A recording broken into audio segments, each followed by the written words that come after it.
Little known fact is that HUI started out as an appliance store downtown that did some plumbing, electrical, and general contracting.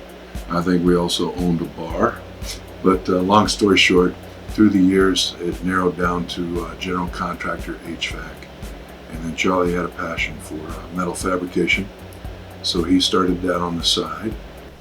And then when his brother passed away, Charlie sold off the rest of the business and kept the job shop metal fabrication part.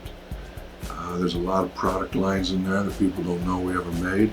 We had a roofing line that I believe was sold to Rohde Brothers. I think we tried our hand at windmills. We did galvanized horse stalls.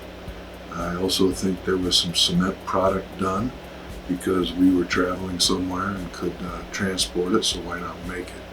So I think what you really had was a family, a father and some sons, and some nephews who were engineers, entrepreneurial driven, and risk mongers, if you will, compared to me. And they tried a little bit of everything until they narrowed in on job shop, which then became contract manufacturer metal fabrication.